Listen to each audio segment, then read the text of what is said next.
welcome back to Episode by Episode, a series of videos where I go through a TV show and discuss brief thoughts on every single episode. We are in the midst of Buffy Season 3, so let's continue straight on with it. In fact, let's not, because before we do, I do want to address something that I didn't mention in the last episode, which was the first half of Season 3, which is the Mayor. I didn't mention him at all, which seems a bit strange for the big bad for Buffy season, but he doesn't really come into focus until the latter half of the season, until the ones we're about to discuss now. But just to give my thoughts on him briefly, I think he's such a good villain. He's always been one of my favourites. The performance is so good. Like, I love the fact that he can just go from being a really likeable guy to horrifically terrifying in the same scene. The actor does such a good job with that, but just between making the Mayor incredibly likeable while knowing that he's a very, very bad guy wanting to do bad things. Which is kind of the way to do the best villain, is to make them likeable as well, and they do that very well with the Mayor. So yeah, one of my favourites, and I just wanted to mention him off the bat because quite a lot of these, I don't script this in advance, so I just see the episode and I just say what I remember about them, so it's easy to forget things. So if I don't mention the Mayor that much, I just wanted to stress the point that I love him. One of my favourites. So with that out of the way, let's start the episodes on a downer with Helpless. Now, Helpless is one of those episodes that's certainly important because it changes the status quo a lot. By the end of things, Giles isn't the Watcher anymore. Buffy is Watcherless for an episode or two. A couple of episodes. And that's a fun new dynamic that it creates, and it shows a very different side of Giles as well. Or not so much Giles, more the Watcher's Council, because Giles doesn't want to be doing the things that he's doing to Buffy.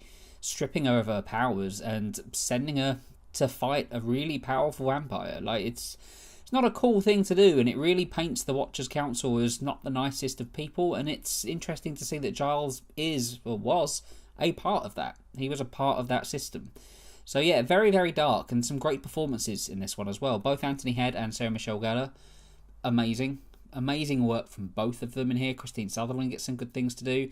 And yeah, everybody does really well. The episode as a whole, for some reason it doesn't quite click with me as well as I think that it should.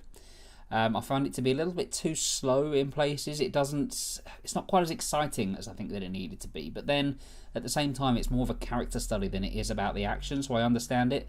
So yeah, I like Helpless a lot. It's not one of my favourites. It's not one that I'm ever eager to rewatch. But when it does come along as part of a rewatch, it's always a pleasant experience. Always a nice one to watch. The Zeppo. Now, the Zeppo, I'm kind of on the fence with it. I love the Xander stuff. Everything to do with Xander and the zombies and his interaction with Faith. Go on, Xander.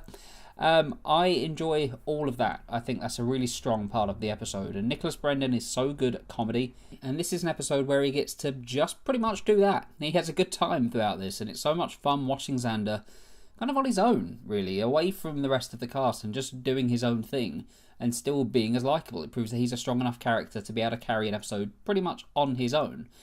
Because the others, and I'm not too keen on what they're doing, we'll come to them in a minute, but they're, trying to save the world, and he's having his own adventure to himself, and it's a great deal of fun. The whole zombie aspect, I think, works brilliantly. It's great seeing Abraham from The Walking Dead in a very early role here. It was fun to see him. The guest cast are good. The episode's very funny. I really enjoy it. Just a lightweight, breezy episode. What I don't like quite as much is the whole end of the world scenario. Buffy and everybody else trying to stop the Hellmouth from opening again, because that feels like it shouldn't be a B-plot, and I get why it is. It's switching the system a little bit. It's making the A-plot the B-plot, so I get why they're doing it, but I wanted to see more of that. Like, that seemed really interesting to me. I wanted to see what was going on, not just to hear little bits about it. It's hard to fault the episode too much for that, because that is the point, that we're meant to be Xander in this one, missing out on things. But yeah, that all just looked too interesting to just kind of sweep to the side, so it's always bugged me a little bit. Not enough to hate the episode, but just having a little bit of a issue with it. But other than that, though, I really enjoyed the Zeppo. Bad Girls. So this is one, I'm not a massive fan of Bad Girls. I like some of the things that it's doing. Like, we get Wesley for the first time, and if you ever want to see, if you're just watching this out of curiosity, I don't know why you would be, but you haven't seen Buffy, if you want to see a character arc done brilliantly, it's Wesley. Like, looking at him now, compared to how he is by the time Angel wraps up, like, I can't think of another character that's had such a good transformation. And it feels almost natural as well. It doesn't feel forced in any way. It feels like Wesley's gone on an actual journey. And I'm jumping quite far ahead here, talking about Angel. But yeah, it just always strikes me when I see Wesley and Buffy, this sort of the bumbling, almost comic relief Wesley, just to see how he turned up. Yeah, it fascinates me. It's one of the best parts of rewatching both of these shows for me, is watching Wesley's journey through it, because, stunning work. Alexis Denisof is great, but I just never would have thought it from his first appearance here. I do like him here, though. He's funny. I love the fact that he's got no control over Buffy and Faith whatsoever. Absolutely none. And the Buffy and Faith story, I don't know quite why it doesn't work for me, but I don't understand why Buffy is all of a sudden being rebellious. I don't know why she's so easy, so quick to fall into Faith's little game, what Faith's doing, and the fact that she's so reckless and everything. Buffy's never really seemed like that, so I guess that's the thing I couldn't really buy from it. But that being said, it's a great deal of fun. Seeing Buffy and Faith get into these situations is very different for this show, particularly with Buffy. So, yeah, I don't dislike it. And, of course, the ending is a shocker. Faith killing a human. That changes everything for this show. So it's a big episode. Just, yeah, one I've never been a massive fan of. And actually, thinking about it, that might be due to Balthazar, the big fat blob of a demon sitting in a tub. I didn't like him at all. He just seemed very, very silly for Buffy. I know Buffy does silly. It does it quite well, but this guy, yeah, as a monster, as a threat, I couldn't buy into him. It seemed like a very sort of cheap, lightweight Jabba the Hutt or something like that. That villain just never did anything for me at all. Like even him being electrocuted just seemed very, very silly. That whole stuff with Balthazar did have some great Giles and Willow moments. And by the way, I love that Giles is almost childlike in this one, almost just being like the cocky one to the side while Wesley does all the work. I enjoy that. But yeah, Balthazar, not a fan, and maybe that did impact my overall thoughts on the episode. Consequences. So this is one where we lose Mr. Trick, and kind of backed up what I said in the last video, that Mr. Trick's kind of a non-character. Like, he's about, but he doesn't really add anything with all that much input to the show. So when he's killed off, it's just, yeah, seeing him killed off just didn't have any impact at all. So yeah, Mr. Trick, bit of a pointless character. The episode itself, though, is a really strong one. So much about this works, and that's all, well, not all, but a lot of it is down to Eliza Dushku's performance as Faith. The character of Faith becomes such an intriguing one around this point. As soon as she starts heading towards the dark side, I love this character so much more. I liked her to begin with, but this is like the real Faith. This is the real Faith storyline where everything kicks into high gear, and she's so good in this one, and so cunning as well, trying to pin the murder on Buffy for one, and Buffy's shocked reaction to that. There's just so many little moments in this episode that just work. We have the most awkward sex scene ever between Xander and Faith, where she turns sexy time into violent time. A very uncomfortable scene to watch. Both actors in that do a phenomenal job with it, though. And I love Angel's involvement here as well, trying to use his dark past to try and pull Faith back, only to have that ruined by Wesley. Again, something that's referenced in Angel. And it's an interesting side to Wesley as well. We've just, as I said, bumbling comic relief is how I described him in the last episode, and he still is to a degree, but there's a darkness to him. There's certain things that he is willing to do, and that sets up where that character goes pretty well, I think. It sets it up very early on. And of course, it's now we get the mayor proper. This is where the mayor really comes into things, when he and Faith link up, and I just remember the first time he opened that door and Faith was standing there. It was such a wow. Okay, season's going well moment, and even on a rewatch, it doesn't lose that impact. To see Faith just turn like that, to turn fully to the dark side, which is what she does here, yeah, great moment, really solid episode. Doppelgangland, another really, really strong one, although one issue I take with Doppelgangland is how they react to Willow's death. I'm holding a mic, I can't do it with death. It doesn't feel real. And it's a bit of a tricky one for it was Joss Whedon wrote this one, I believe. I got it here. Yes, he did. It's a tricky one for him to deal with because they all think that Willow's dead, but you don't want them to be actually mourning her, like to be actually dealing with how they really would act if she was dead, because it'd be a very dour episode for a little while. But at the same time, it's almost flippant the way they deal with it. They're all just sitting there like, oh, she was so great, and I don't know, that takes me out of the episode a little bit. Maybe that's just me. Did you have problems with that as well? Let me know if you did. Always bugged me, but it's a small detail in such a strong episode. This is perhaps Alison Hannigan's one of her finest hours. She's such a great actress, but this is one of the episodes where she just does such a great job as both versions of Willow. Vampire Willow is one of my favourite guest characters on this. I wish we could have got her back again. But just normal Willow's reaction to Vampire Willow and her playing Vampire Willow is just so well done. The whole stuff at the Bronze is brilliant. So the whole captive situation, Oz's reaction to both versions of Willow, Another brilliant moment. There's just so many strong moments in this, all held up by Alison Hannigan. Great having Anya back again. It's great seeing everybody else deal with Willow in this ridiculous outfit. Cordelia's interaction with her is brilliant as well when she's in the cage. Absolutely love that. Yeah, Doppelganger season 3 highlight, even despite that one little problem I've got with it. Enemies, the episode that tricked us all into thinking that Angelus was back. I still really like this one. I seem to remember people not liking it so much when it first came out, but yeah, I've always been quite fond of this one, just because I love the whole double cross. It's great seeing Angelus back, even if it's not him, because Angelus is fun, and Angel turns out does a good Angelus. That's fun. I enjoy seeing that, and seeing how far down Faith has gone, like how much she's fallen, is so fascinating to watch. And she has some great moments in here. She just seems to want to stick it to Buffy, and using Angel to do that's about as low as she could have got. Well, she goes lower, but yeah, just a really solid episode, I think. And just the reveal that Buffy and Angel have been playing Faith is done so well. It's such a great moment to see it happen. Faith's violent reaction to it is so powerful as well. Buffy and Faith's fights, they peak with Graduation Day, I think. We'll come to that. But there's another solid one here. And just little moments work as well. Angel punching Xander while he's pretending to be Angelus. Just says a lot. You can see that Angel really actually enjoyed that part of the subterfuge. But yeah, I really, really like this. I think the mayor is great in this one again as well. And everything just seems to work. Just a really, really strong one. So on to Earshot, the episode that was, I think, postponed after the Columbine shooting. It got put back for a little while, and you can see why, because it does deal with that. But yeah, a really a fun episode with a serious heart to it as well. Jonathan has just been one of those characters that's been in the background for a while. He's had a few moments where he's come to the foreground, but none like this. This is... Danny Strong is so good in this episode, and as is Sarah Michelle Gellar. Just the concept of her being able to hear people's thoughts. I mean, this isn't the first show to do that, but it does a brilliant job with it. And perhaps one of my favourite part of the episodes is just a smaller part. It's just when you're hearing everybody's thoughts. Xander being very typical with his thoughts, and Oz being very Oz-like. Like, their thoughts are as the characters you could imagine them thinking. Just a little moment like that really worked for me. And the reveal of this one is great as well. You think it's Jonathan, you think it's him, but it turns out he's just going to kill himself. And that scene between Sarah Michelle Gellar and Danny Strong, so powerful. It's so well done. But just that last reveal that it's actually the dinner lady and Xander with the jello, looking all shocked and horrified. Yeah, a great moment. It's such a perfect example of how great Buffy is at just switching your expectations. You think it's going to go one way, but this is Buffy, so it'll send you off in a different one. A really, really good episode, Earshot. It's one that, if I ever just want to go back and watch one, this is always one that I'll consider, because it's such a great deal of fun. Choices. So we're going towards the end game of Season 3 now, and this is the one where Willow gets captured, and Alison Hannigan gets another episode to show how great she is.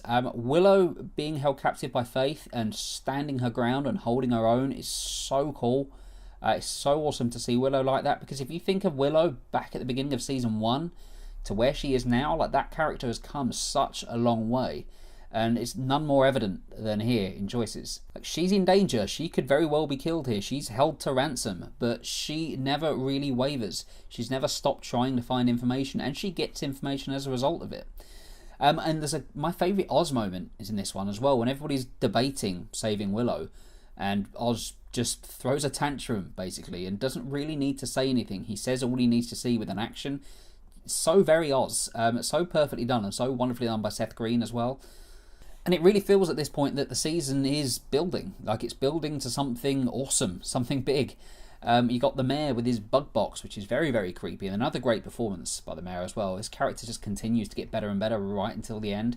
And it's another good one for Faith. It's another good one for her too, to see her literally just up against everybody. The secret's completely out after the last episode, and she doesn't seem all that fazed by it. There are moments where you think she might be, but Eliza Dushku's so good at showing that. Just little moments where she's doubting herself. But yeah, seeing her firmly on the mayor's team and stand off against everybody else just feels like a natural culmination for this season, just to think how things started when Faith turned up to where we are now. Yeah, really well done, Choices. Really enjoy this episode. On to the Prom then, which is sort of like the calm before the storm, but while it's a bit of a lightweight episode compared to the finale and what's just happened, it does deal with some very serious stuff. Mainly the breakup of Buffy and Angel, which is just executed perfectly in script, in performance. Sarah Michelle Gellar breaking down on the bed with Willow. Like, what did she say? Something like, it feels like I can't breathe or something. Like, how great is Sarah Michelle Gellar in that moment? How brilliant is her acting? She floors me every single time in that. And that's not the only part of the episode that does. Because, hands up, be honest, who cried like a baby when she got given the Class Protector Award? I did, every single time. Because I don't tend to get emotional in shows during sad moments, which is weird. It's the happy sad, as I like to call it, that get me. Moments that are just so happy and the music swells and things. Lost did that a lot. Lots of Lost episodes did that. They got me. But this one just absolutely floors me. Buffy just getting given that award by Jonathan, of all people, as well, and everybody applauding her. It's just such a happy, sweet moment, particularly after the misery that she's just been through like half an hour earlier in this episode. It's just a beautiful scene. It's like the music's great, it's scripted brilliantly, the whole speech is just delivered absolutely perfectly. I love the Prom. It's one of my favourite episodes of the show. As I say, it is a bit lightweight in places as well. The demon dogs hunting people down during the Prom, like hunting people down in formal wear. You can't get much more Buffy than that, can you? Like, there's a lot to be getting on with in the season finale, and I'm glad that the show took the time to give us an episode like the Prom. One that is just about them leaving high school, because obviously that is a big part of graduation day, but that's much more about the action.